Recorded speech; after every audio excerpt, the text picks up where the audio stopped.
नमस्कार साथियों, आपका सेवा मेमोरियल प्लेटफॉर्म में स्वागत है। आज हम आयोग की क्लास स्टार्ट करने वाले हैं। आयोग में आज हम यूनिट 10 में हम क्या बात करने वाले हैं। यूनिट 10 में हम आज राष्ट्रीय सूचना आयोग की बात करेंगे। जो आयोग वाला एक नया चैप्टर जुड़ा है, नई यूनिट जुड़ी है, यहाँ से 5 अंक के प्रश्न आने की पूरी गारंटी है। ये MPPSC प्री का पेपर रहता है, इसमें 5 नंबर के प्रश्न आने की पूरी गारंटी है। MPPSC प्री 2021 के लिए, और 2020 का जो पेपर होने वाला है, कब होने वाला है 2021 का पेपर 25 जुलाई को पेपर है, तो 25 जुलाई की तैयारी भी करते चलिए साथ में, क्योंकि 25 जुलाई को भी ये क्वेश्चन पूछे जा सकते हैं। यहाँ से आयोग से 5 नंबर के प्रश्न आने की पूरी गारंटी है। तो क्या करना है आपको, हमारी आयोग वाली क्लास में आना है, अटेंड करना है। अपने सभी मित्र साथियों से भी बोलना है कि आयोग वाली क्लास को अटेंड करें और आयोग वाली क्लास को अच्छे से समझे। यहाँ पर बहुत अच्छी ट्रिक बनाकर मैं समझाऊंगा और बाद में 2-2 मिनट की वीडियो भी लाऊंगा, शॉर्ट वीडियो। उसमें मैं कुछ ट्रिकें लेकर आऊँगा आयोग की, जो बहुत महत्वपूर्ण ट्रिकें हैं, जो आपको बाद में देखनी है। यदि आप चैनल पर पहली बार आए तो चैनल को सब्सक्राइब कर लें, बेल आइकन पर क्लिक कर दें और वीडियो को लाइक करना ना भूलें और शेयर ज़रूर कर दें। सेवा मेमोरियल एक न्यू प्लेटफॉर्म है, यहाँ पर आपको PDF की सुविधा मिल जाती है। PDF की सुविधा आपको टेलीग्राम पर मिलेगी। तो क्या करना पड़ेगा, आपको टेलीग्राम चैनल ज्वाइन करना पड़ेगा। टेलीग्राम की लिंक मैंने डिस्क्रिप्शन में दे दिया, तो टेलीग्राम चैनल ज्वाइन कर लें। दोस्तों, जो कमीशन की क्लास है ये रात में 9 बजे रहती है, तो क्या करें आप 9 बजे रात में लाइव क्लास में आने की कोशिश करें। इसके अलावा दोस्तों, जो MP जियोग्राफी की क्लास चलने वाली है वो 2 बजे रहेगी। 2 बजे 22 तारीख से रहेगी ये क्लास। तो 22 तारीख को क्या करना है, आपको 2 बजे लाइव में आना है और MP जियोग्राफी की क्लास भी अटेंड करनी है। तो चलिए दोस्तों, राष्ट्रीय सूचना आयोग की बात करते हैं। राष्ट्रीय सूचना आयोग क्या होता है, राष्ट्रीय सूचना आयोग के बारे में हम सब कुछ जानेंगे। तो राष्ट्रीय सूचना आयोग को हम इस क्रम में पढ़ेंगे। सबसे पहले हम राष्ट्रीय सूचना आयोग की पृष्ठभूमि मतलब बैकग्राउंड जानेंगे। उसके बाद हम सामान्य परिचय अर्थात जनरल इन्फॉर्मेशन की बात करेंगे, संरचना स्ट्रक्चर की बात करेंगे, और लास्ट में हम क्या पढ़ेंगे, अदर फैक्ट, जो इससे संबंधित कुछ फैक्ट रहते हैं, जो नए फैक्ट जुड़ जाते हैं, या इनसे संबंधित जो योजनाएं रहती हैं, कुछ कार्यक्रम चलाए जाते हैं, इन सभी तथ्यों की हम बात करेंगे। जो फैक्ट रहते हैं इन सभी की बात करेंगे। तो चलिए सबसे पहले हम बात करते हैं राष्ट्रीय सूचना आयोग की पृष्ठभूमि। पृष्ठभूमि बैकग्राउंड क्या कहता है, तो पृष्ठभूमि या बैकग्राउंड के बारे में जानते हैं। जो राष्ट्रीय सूचना आयोग है, राष्ट्रीय सूचना आयोग लोकतंत्र के सशक्तिकरण का आधार है। क्या है, लोकतंत्र के सशक्तिकरण का आधार है। ठीक है। अब इसकी जो पृष्ठभूमि है, सबसे पहले क्या का, तो पृष्ठभूमि का मतलब क्या होता है। जब ये सूचना आयोग बना माने कब से इस काम चल रहा है। माने सूचना आयोग, जैसे हम घर बनाते तो घर क्या ईंट से बनती है, सीमेंट लगता है, तो जो इसकी नींव डाली जाती है तो किसके माने क्या क्या आता है, कौन कौन सी सूचनाएं आती हैं, या हम कहें कि कौन कौन सी पत्थरी में लगे, फिर बना, पत्थर से सीमेंट लगा, फिर घर बना। तो हम ये सभी पृष्ठभूमि पढ़ने वाले हैं। तो पृष्ठभूमि में सबसे पहले क्या दिया है कि जो 1766 है, कब 1766 की बात चल रही है कि स्वीडन 1766 में स्वीडन में सूचना का अधिकार कानून आता है। 1766 में क्या होता है, स्वीडन में सूचना का अधिकार कानून आता है। फिर 1997 लगभग 2 साल बाद, दोस्तों, लगभग 200 साल बाद क्या होता है, 1997 में HD सॉरी समिति व तमिलनाडु गोवा में RTI समिति आती है। 2002 में क्या होता है, सूचना की स्वतंत्रता विधेयक व MP में RTI लागू किया जाता है। 12 अक्टूबर 2005 को क्या होता है, सूचना का अधिकार एक्ट 2005 लागू हो जाता है। इस प्रकार ये हमारी पृष्ठभूमि रही। पृष्ठभूमि में हमने क्या क्या जाना, पृष्ठभूमि में हमने बात की। सबसे पहले हमने बात करते हैं कि 1766 में क्या होता है। 1766 में दोस्तों स्वीडन में क्या होता है, स्वीडन में भैया सूचना का अधिकार आता है। ठीक है, सूचना का अधिकार कानून कौन सा आता है, सूचना का अधिकार कानून। ठीक है, सबसे पहले हमने ये बात की। उसके बाद हमने देखा कि लगभग 200 साल बाद, कब, लगभग 200 साल बाद, कितने साल बाद, लगभग 200 साल बाद क्या होता है, लगभग 200 साल, सॉरी दोस्तों, हाँ दोस्तों, 1766 में क्या होता है, 1766 में स्वीडन में क्या आता है, सूचना का अधिकार कानून। क्या, सूचना का अधिकार कानून। ठीक है, फिर उसके बाद क्या होता है, लगभग 200 साल बाद 1997 में क्या होता है, HD सॉरी समिति। कौन सी, HD सॉरी समिति। तमिलनाडु गोवा में क्या होता है, तमिलनाडु और गोवा में क्या होता है, तमिलनाडु गोवा में RTI आता है। क्या आता है, RTI समिति आती है।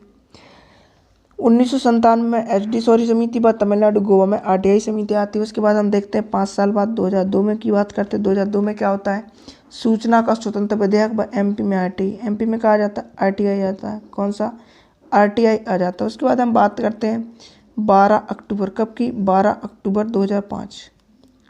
12 अक्टूबर 2005 को क्या होता है, 12 अक्टूबर 2005 को सूचना क्या होती है, इन्फॉर्मेशन। तो अधिकार को हम क्या, प्रोटेक्शन, तो प्रोटेक्शन ऑफ इंफॉर्मेशन एक्ट, ठीक है, क्या होता है, प्रोटेक्शन ऑफ इंफॉर्मेशन एक्ट, ठीक है, इंफॉर्मेशन एक्ट PIA क्या आता है, PIA 2005 लागू किया जाता है। जो सूचना का अधिकार एक्ट 2005 लागू किया जाता है। कब किया जाता है, 12 अक्टूबर 2005 को PIA माने प्रोटेक्शन ऑफ इंफॉर्मेशन एक्ट 2005 लागू किया जाता है।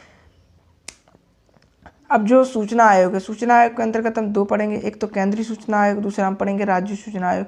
जो केंद्रीय सूचना आयोग है ये धारा नंबर 12 में दिया है, और जो राज्य सूचना आयोग है ये धारा नंबर 15 में दिया है। ये आपको ध्यान रखना है, जो केंद्रीय सूचना आयोग है ये धारा नंबर 12 में दिया है, और जो राज्य सूचना आयोग है वो धारा नंबर 15 में दिया है। अभी हमने बैकग्राउंड की बात कर ली, अब हम बात करते हैं जनरल इन्फॉर्मेशन की। अभी हमने क्या बात की, इसके बैकग्राउंड की बात की, अब हम बात करते हैं जनरल इन्फॉर्मेशन। एक बार आपको इसकी स्क्रीनशॉट लेना हो तो ले सकते हो। इसके अलावा जो इसकी PDF है ये आपको टेलीग्राम पर मिल जाएगी। तो क्या करना है, आपको टेलीग्राम चैनल ज्वाइन करना है। क्या करना है, टेलीग्राम चैनल ज्वाइन करना पड़ेगा, ठीक है। सेवा मेमोरियल टेलीग्राम चैनल का नाम है, सेवा मेमोरियल जो चैनल का नाम है वहीं टेलीग्राम का नाम है। तो क्या करें, आप जल्दी से जल्दी टेलीग्राम चैनल ज्वाइन करें, वहाँ पे आपको PDF मिल जाएगी। चलिए हम बात करते हैं अब जनरल इन्फॉर्मेशन की। तो जनरल इन्फॉर्मेशन क्या कहते हैं, मैंने आपको बताया कि 12 अक्टूबर 2005 को क्या होता है, इसका गठन किया जाता है। किसका, राष्ट्रीय सूचना आयोग को गठन किया जाता है। कब किया जाता है, 12 अक्टूबर 2005 को गठन किया जाता है। मैंने आपको बताया था कि प्रोटेक्शन ऑफ इंफॉर्मेशन एक्ट 2005 की धारा 15 के तहत राष्ट्रीय सूचना आयोग का गठन 12 अक्टूबर 2005 को किया जाता है। और कौन गठन करता है, केंद्र सरकार गठन करती है। कौन करता है इसका गठन, जो राष्ट्रीय सूचना आयोग है इसका गठन केंद्र सरकार करती है। अब जो राष्ट्रीय सूचना आयोग है इसका गठन किया गया, इसका आधार क्या, मैंने अभी आपको बताया था कि जो प्रोटेक्शन ऑफ इंफॉर्मेशन एक्ट 2005 की धारा 12, जो राष्ट्रीय सूचना आयोग का गठन होता है ये धारा 12 के अंतर्गत किया जाता है। जो राज्य सूचना आयोग होता है वो धारा 15 के अंतर्गत गठन किया जाता है। अब जो राष्ट्रीय सूचना आयोग है इसकी प्रकृति कैसी है, सांविधिक है। सांविधिक से मतलब क्या है, इसे संविधान में नहीं लिखा गया। जो संविधान है, संविधान में इसका वर्णन नहीं है, इसे अलग से बनाया गया है, इसलिए इसे सांविधिक कहते हैं, ठीक है। अब जो मुख्यालय है, तो मुख्यालय भैया राष्ट्रीय है। तो राष्ट्रीय, हमारी राष्ट्रीय राजधानी क्या है, दिल्ली। तो दिल्ली में ही इसका मुख्यालय होगा। अब जो नोडल मंत्रालय ये किसके अंतर्गत, नोडल का मतलब होता है किसके अधीन कार्य करता है, तो ये कार्मिक मंत्रालय के अधीन कार्य करता है। किसके अधीन कार्य करता है, कार्मिक मंत्रालय का अधीन काम करता है।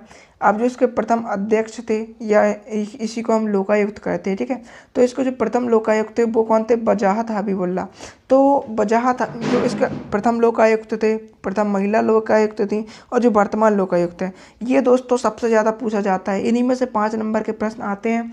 तो क्या करना है, सबसे पहले तो आपको जो प्रथम लोकायुक्त, प्रथम अध्यक्ष, वर्तमान अध्यक्ष, ये सभी आपको पढ़ने हैं। कोई भी आयोग आए सभी क्लियर करने हैं। ये माने किसी भी आयोग को पढ़ाते हैं तो सबसे पहले आपको ये सभी फैक्ट क्लियर करने हैं। इसके जो प्रथम आयुक्त थे वो कौन थे, वजाहत हबीबुल्ला थे, ठीक है। अब इसमें प्रथम महिला आयुक्त कौन है, दीपक संधू। तो दीपक संधू को भी आपको ध्यान रखना है। और जो वर्तमान आयुक्त हैं वो वाई.के. सिन्हा है, ठीक है। बहुत सरल टॉपिक है दोस्तों, राष्ट्रीय सूचना आयोग। तो आपको क्या करना है, बहुत आसानी तरीके से इसको पढ़ना है, याद करना है। मैं आपको बस बता रहा हूँ, आपको वो याद करना पड़ेगा ये दोस्तों टॉपिक, ठीक है।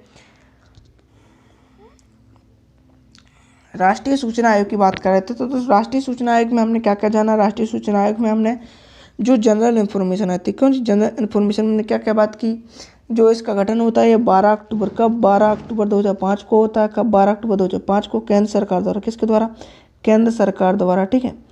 अब जो ये कैसा निकाय, ये सांविधिक निकाय, इसकी जो प्रकृति है वो कैसी है, सांविधिक, ठीक है। इसके बाद हमने बात की इसका मुख्यालय नई दिल्ली में। नोडल मंत्रालय क्या है इसका, कार्मिक मंत्रालय। इसका नोडल मंत्रालय कार्मिक मंत्रालय है, ठीक है। फिर हमने इसकी बात की, इसके प्रथम लोकायुक्त, प्रथम लोकायुक्त मान प्रथम आयुक्त कौन थे, वजाहत हबीबुल्ला। कौन थे, वजाहत हबीबुल्ला। कौन, वजाहत हबीबुल्ला। और प्रथम महिला लोकायुक्त कौन थी, तो प्रथम महिला लोकायुक्त, ठीक है। प्रथम महिला कौन थी, दीपक संधू कौन थी? दीपक संधू की बात की हमने। दीपक संधू प्रथम महिला लोकायुक्त थी।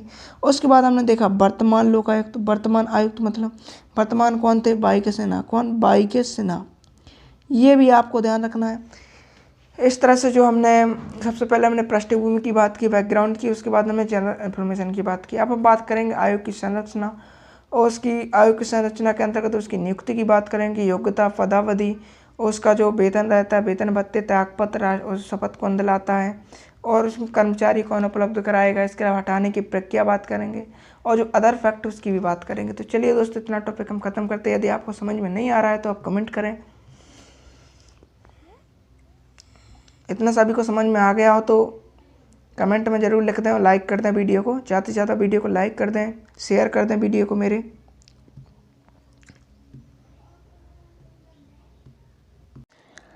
इतना सब हमने जान लिया है। यदि कोई परेशानी हो तो कमेंट में ज़रूर करें, कमेंट करें।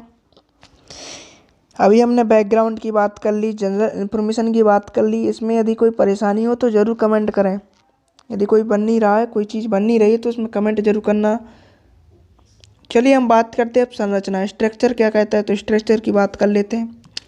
अब जो राष्ट्रीय सूचना आयोग को स्ट्रक्चर क्या कहता है, तो राष्ट्रीय सूचना आयोग की जो संरचना रहती है, संरचना में एक मुख्य सूचना आयुक्त रहता है और अधिकतम 10 सदस्य, लेकिन वर्तमान में कितने हैं? 6 सदस्य हैं। ठीक है। अब जो इसके आयुक्त रहते हैं और जो सदस्य रहते हैं, मतलब अध्यक्ष और सदस्य रहते हैं, इनकी नियुक्ति कौन करता है? तो राष्ट्रपति करता है। राष्ट्रपति किसकी आधार पर करता है? तो राष्ट्रपति चयन समिति की सिफारिश पर इनकी नियुक्ति करता है। तो चयन समिति में कौन कौन शामिल होता है? तो चयन समिति में प्रधानमंत्री कौन होता है? प्रधानमंत्री चयन समिति का अध्यक्ष होता है। कौन होता है? चयन समिति का अध्यक्ष होता है। ये लिख लेना आप दोस्तों। और लोकसभा में विपक्ष के नेता, अगर लोकसभा में विपक्ष का नेता नहीं है तो लोकसभा में सबसे बड़े दल का नेता शामिल होता है। और पीएम द्वारा नामित केंद्रीय कैबिनेट मंत्री, इसके अलावा पीएम क्या करते हैं? केंद्रीय कैबिनेट मंत्री को नामित करते हैं। इन तीनों से मिलकर, इन तीनों की सिफारिश पर इन सदस्यों की नियुक्ति कौन करता है? राष्ट्रपति करता है। ये जो चयन समिति रहती है, चयन समिति में कौन कौन शामिल होता है? प्रधानमंत्री, लोकसभा में विपक्ष का नेता, पीएम द्वारा नामित केंद्रीय कैबिनेट मंत्री, ये तीनों शामिल होते हैं और ये सदस्यों की सिफारिश करते हैं और सिफारिश के आधार पर राष्ट्रपति क्या करता है? इनकी नियुक्ति करता है। अब ये सिफारिश के आधार पर करते हैं। जो मन चयन समिति रहती है, चयन समिति में कौन कौन शामिल रहता है? प्राइम मिनिस्टर, लोकसभा में विपक्ष का नेता, पीएम द्वारा नामित केंद्रीय कैबिनेट मंत्री। अब ये किस आधार पर सिफारिश करते हैं? तो इनके लिए योग्यता भी होगी। तो योग्यता क्या है? ये विधि से होना चाहिए। क्या? विधि, विज्ञान अर्थात साइंस से होना चाहिए, प्रौद्योगिकी से होना चाहिए, समाज सेवा के क्षेत्र से जुड़े होना चाहिए, प्रबंध, पत्रकारिता, प्रशासन, प्रख्यात, जनजीवन का अनुभव और विज्ञान विभाग का अनुभव होना चाहिए। इन सभी का यदि अनुभव है, इन सभी क्षेत्रों से यदि ये जो सदस्य हैं और आयुक्त हैं यदि ये जुड़े हैं तो इनके आधार पर जो चयन समिति रहती है इनकी सिफारिश करती है और राष्ट्रपति क्या करता है? इनकी नियुक्ति करता है। राष्ट्रपति इनकी नियुक्ति करता है। उसके बाद हम देखते हैं, एक बार फिर से रिपीट कर देते हैं। चलिए बात करते हैं भाई, सबसे पहले क्या होता है? सबसे पहले क्या होता है जल्दी बताइए दोस्तों, जल्दी कमेंट मेंशन करिए। हाँ, संरचना में बात की हमने। संरचना, अरे संरचना में बात कर रहे थे। संरचना इसकी बहुत सरल है। संरचना कहती है सबसे पहले एक मुख्य सूचना आयुक्त, मुख्य है, और कितने? 10 सदस्य होते हैं। ठीक है। इनकी नियुक्ति कौन करता है? राष्ट्रपति। और किसके आधार पर? चयन समिति के आधार पर। ठीक है। चयन समिति में कौन होता है? पीएम। और लोकसभा में कौन? विपक्ष नेता। कौन? लोकसभा में विपक्ष नेता। और एक और शामिल होता है पीएम द्वारा नामित केंद्रीय कैबिनेट मंत्री। कैबिनेट मंत्री कौन नियुक्ति करता? पीएम। तो इन तीनों की सिफारिश पर क्या होता है? राष्ट्रपति, मुख्य सूचना आयुक्त और 10 सदस्य की नियुक्ति करता है। लेकिन वर्तमान में कितने सदस्य हैं? वर्तमान में 6 सदस्य हैं। इसके बाद हम बात करते हैं योग्यता। मैंने आपको बता ही दी थी। विधि, विज्ञान, प्रौद्योगिकी, समाज सेवा, प्रबंध, पत्रकारिता, जनजीवन का अनुभव, विज्ञान का अनुभव या विभाग का अनुभव, इन सभी से होना चाहिए। अब हम बात करते हैं आगे की बात। आगे हम देखते हैं दोस्तों जो इनकी पदावधि क्या होती है कि आप कितने वर्षों तक बने रहेंगे पद पर। क्या होता है पदावधि का मतलब? आप पद पर कितने वर्षों तक बने रहोगे। कोई 62 वर्ष तक बना रहता है। तो कैसे? तो पदावधि की मैं बात करता हूँ तो पदावधि इनकी रहती है 5, 65, सॉरी दोस्तों 5/65, हाँ सो दोस्तों कितनी रहती है 5/65 सदस्य और अध्यक्ष इन दोनों की पदावधि कितनी होती है 5/65 होती है। कैसे? अब ये 5/65 का मतलब क्या है?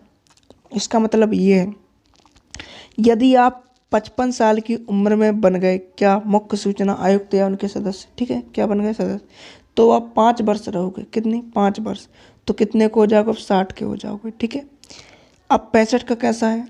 अब यदि आप 63 में बने, क्या 63 में मुख्य सूचना आयुक्त बनते जब आपकी उम्र 63 है, तो आप 5 वर्ष नहीं बनोगे, आप सिर्फ आप 2 वर्ष बनोगे और आप 65 के हो जाओगे। तो 65 में आपको क्या कर दिया जाएगा? त्याग पत्र दे दिया जाएगा, आपको हटा दिया जाएगा, ठीक है। और ये पुनः नियुक्ति के पात्र नहीं होते। अब यही तो मतलब यदि कोई 57 में बना, यदि कोई 57 में बना तो 62 पता, सॉरी 57 में बना 62 में रहा, इस तरीके से हमें ध्यान रखना है। इसके बाद हम बात करते हैं जो सदस्य रहते हैं, अध्यक्ष रहते हैं, इन दोनों की नियुक्ति कौन करता है? केंद्र सरकार करती है। कौन करता है? केंद्र सरकार नियुक्ति करती है। इनका जो कार्यकाल रहता है वो 5/65 रहता है। कितना रहता है? 5/65 इनका कार्यकाल रहता है। कितना? 5/65 इनका कार्यकाल रहता है। अब जो मुख्य सूचना आयुक्त रहते हैं और जो सदस्य रहते हैं इनको शपथ कौन दिलाता है? इनको शपथ राष्ट्रपति दिलाते हैं। कौन? राष्ट्रपति इनको शपथ दिलाता है। त्याग पत्र त्याग पत्र ये किसे देते हैं? जो मुख्य सूचना आयुक्त होते हैं और जो सदस्य रहते हैं ये अपना त्याग पत्र किसे देते हैं? राष्ट्रपति को देते हैं। किसे देते हैं? राष्ट्रपति को। शपथ भी राष्ट्रपति दिलाता है, नियुक्ति भी राष्ट्रपति करता है और त्याग पत्र भी राष्ट्रपति को देते हैं और हटाता भी कौन है? राष्ट्रपति। जो इनकी वेतन पर सेवा शर्तें रहती है केंद्र सरकार नियुक्त करती है। कौन? केंद्र सरकार। जो इनका वेतन रहता है, ये जो अध्यक्ष का वेतन रहता है, अध्यक्ष का वेतन कितना रहता है? 2.5 लाख रुपए रहता है। और जो सदस्य रहता है, सदस्य का वेतन कितना रहता है? 2,25,000 रहता है। कितना? 2,25,000 रहता है। अब सेवा शर्तों से मतलब क्या है? सेवा शर्तों, अब जो इनकी सेवा शर्तें रहती है, सेवा शर्तों में किसी प्रकार से लाभकारी परिवर्तन नहीं किया जा सकता। इसका मतलब क्या होता है? जो सेवा शर्त है, सेवा शर्त से कैसे रखें? अब जैसे जो वजाहत हबीबुल्ला, कौन? वजाहत हबीबुल्ला, ये भैया अपने पद पर बैठे, ये कितने 5 साल के लिए अपने पद पर बैठे। तो जब ये पद पर बैठे थे तब इनका वेतन 2,50,000 था। कितना? 2,50,000 था। लेकिन जब ये पद पर ये 5 साल तक अपने पद पर बने रहेंगे तो 5 साल तक इनके वेतन में ना तो कटौती की जाए, माने इनके वेतन में क्या नहीं की जा सकती? कटौती नहीं की जा सकती। क्या नहीं की जा सकती? इनके वेतन में कटौती नहीं की जा सकती। मतलब इनके जब ये पद पे हैं तो इनके वेतन को 2,25,000 रुपये नहीं किया जा सकता, ठीक है। वो सदस्य का वेतन है। तो अध्यक्ष को वेतन को कम नहीं किया जा सकता। अध्यक्ष के वेतन या सदस्य के वेतन को बढ़ाया जा सकता है। इनमें क्या वृद्धि की जा सकती है? 2.5 लाख से 2,75,000 किया जा सकता है, लेकिन इनका जो वेतन रहता है इनके वेतन में कटौती नहीं की जा सकती।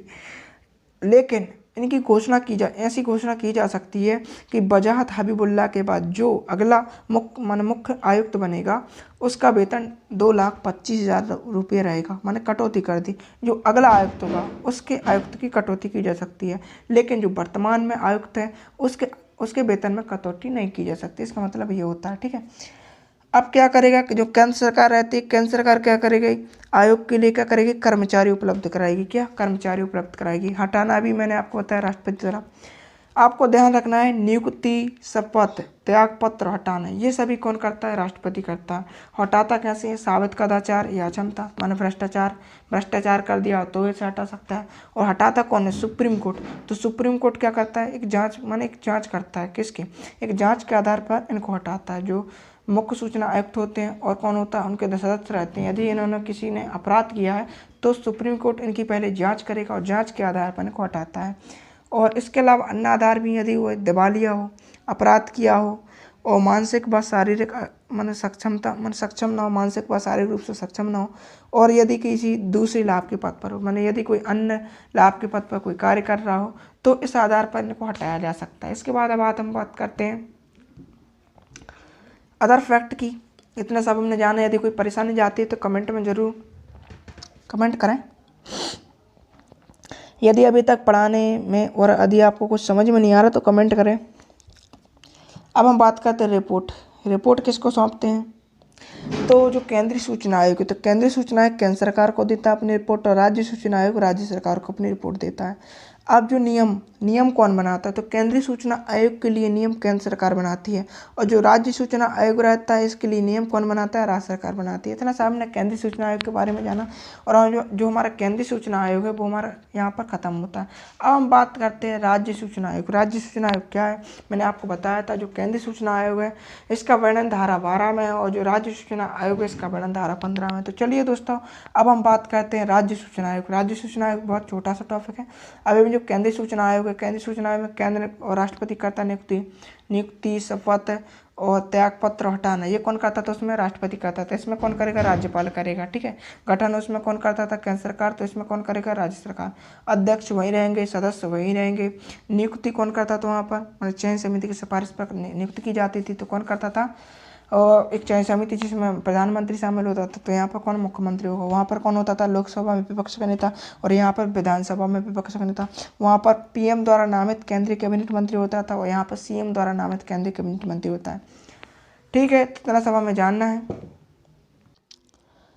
मैंने अभी आपको बताया था कि जो केंद्रीय सूचना आयोग होता है इसका माने जो राज्य सूचना आयोग होता है उसका गठन कौन करता है? उसका गठन राज्य सरकार करती है। अब जो संरचना रहती है, संरचना में एक अध्यक्ष होता है, अधिकतम 10 सदस्य, अभी बताया था मैंने आपको। ठीक है। अब जो नियुक्ति करता है, नियुक्ति कौन करता है? तो राज्यपाल करता है। वहाँ पर कौन करता है? तो वहाँ पर राष्ट्रपति करता था, और राष्ट्रपति क्या करता था? चयन समिति की सिफारिश पर। और यहाँ पर कौन करेगा? राज्यपाल, चयन समिति की सिफारिश पर। वहाँ पर कौन होता था? वहाँ पर पीएम होता था, और यहाँ पर कौन होता है? मुख्यमंत्री मतलब सीएम होता है। वहाँ पर कौन होता था? लोकसभा में विपक्ष का नेता होता था। यहाँ पर क्या होता है? विधानसभा में विपक्ष का नेता। वहाँ पर सीएम द्वारा माने पीएम द्वारा कैबिनेट मंत्री होता था नामित, और यहाँ पर सीएम द्वारा नामित केंद्रीय कैबिनेट मंत्री होता है। ठीक है। अब जो इनकी पदावधि रहती है, पदावधि 3 वर्ष रहती है। सॉरी दोस्तों, वहाँ पर मैंने पदावधि गलत बता दी थी, वहाँ पर मैंने 5 बता दी थी, वो गलत है दोस्तों। वहाँ पर 3 कर लेना। कितनी? 3 कर लेना। अब जो इनकी पदावधि रहती है वो 3 रहती है। कितनी? 3। तो कौन निर्धारित करता है? केंद्र सरकार निर्धारित करती है। और ये त्यागपत्र किसे देते हैं? तो त्यागपत्र राज्यपाल को देते थे। वहाँ पर किसको देते थे? वहाँ पर भैया प्रेसिडेंट को, किसको? राष्ट्रपति को देते थे। हटाना कौन करता है? इनको हटाता कौन है? तो राज्यपाल हटाता। वहाँ पर कौन हटाता था? वहाँ पर भैया प्रेसिडेंट हटाता था। और इसमें लिखा है केंद्रीय सूचना आयोग की तरह, केंद्रीय सूचना आयुक्त की तरह। कैसे? क्या माने एक सुप्रीम कोर्ट द्वारा जांच प्रतिवेदन के आधार पर या दिवालिया होने पर, मानसिक या शारीरिक रूप से अक्षम होने पर, लाभ का पद होने पर और अपराधी होने पर, ये सभी बातें मैंने बताई थी। वहाँ पर जो वेतन होता था, वेतन अध्यक्ष का वेतन कितना होता था? वहाँ पर 2.5 लाख रुपये। लेकिन यहाँ पर अध्यक्ष सदस्य का वेतन 2,25,000 रुपये है। वहाँ पर सदस्य का वेतन 2,25,000 होता था, और अध्यक्ष का वेतन 2.5 लाख होता था। लेकिन यहाँ पर अध्यक्ष और सदस्य का वेतन 2,25,000 रुपये होता है। इतने सब राज्य सूचना आयोग के बारे में था। अब हम करते हैं मध्य प्रदेश राज्य सूचना आयोग की बात। क्या? मध्य प्रदेश राज्य सूचना आयोग की बात।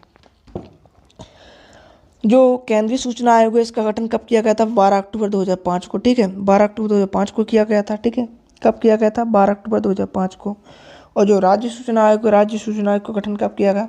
22 अगस्त 2005 को। कब किया गया? 22 अगस्त 2005 को क्या किया गया? राज्य सूचना आयोग का गठन किया गया। कब किया गया इसका गठन? 22 अगस्त 2005 को किया गया। आधार क्या था? सूचना का अधिकार एक्ट 2005 की धारा 15। वहाँ पर क्या था? केंद्रीय सूचना आयोग में सूचना का अधिकार एक्ट 2005 की धारा 12 थी। यहाँ पर क्या हो गया? 15 हो गई। और उसके जो प्रथम आयुक्त थे वो कौन थे? प्रथम आयुक्त वजाहत हबीबुल्ला। यहाँ पर कौन है? एमपी में कौन है? टी.एन. श्रीवास्तव। जो एमपी के सूचना आयोग है, एमपी के सूचना आयोग के प्रथम आयुक्त कौन है? टी.एन. श्रीवास्तव। और जो वहाँ पर प्रथम आयुक्त थे वो वजाहत हबीबुल्ला थे। और वहाँ पर प्रथम महिला आयुक्त कौन थी? दीपक संधू थी। और यहाँ पर जो मध्य प्रदेश सूचना आयोग है इसके वर्तमान आयुक्त कौन है? अरविंद कुमार शुक्ला। इसको हम ए.के. शुक्ला भी बोल सकते हैं। क्या? ए.के. शुक्ला जो वर्तमान आयुक्त है, ए.के. शुक्ला। वहाँ पर वर्तमान आयुक्त कौन थे? जल्दी बताइए दोस्तों। जो राष्ट्रीय सूचना आयोग है इसके वर्तमान आयुक्त कौन थे? वाई.के. सिन्हा थे। कौन थे? वाई.के. सिन्हा थे। और जो मध्य प्रदेश सूचना आयोग है इसके वर्तमान आयुक्त अरविंद कुमार शुक्ला है। इतना सब हमने जाना दोस्तों मध्य प्रदेश सूचना आयोग। ये हमारा कंप्लीट होता है। आज हमने हमारे जो राष्ट्रीय सूचना आयोग है और राज्य सूचना आयोग ये कंप्लीट कर लिया है। अगले सेशन में हम क्या बात करेंगे बताइए जल्दी? कौन सा आयोग पढ़ाएं अगले सेशन में?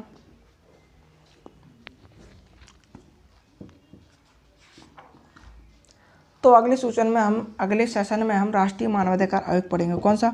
अगले सेशन में हम राष्ट्रीय मानवाधिकार आयोग पढ़ेंगे। ये हमारा आयोग कंप्लीट होता है। यदि आप चैनल पर पहली बार आए तो चैनल को सब्सक्राइब कर लें, बेल आइकन पर क्लिक कर दें क्या करें, सब्सक्राइब करें, बेल आइकन पर क्लिक करें।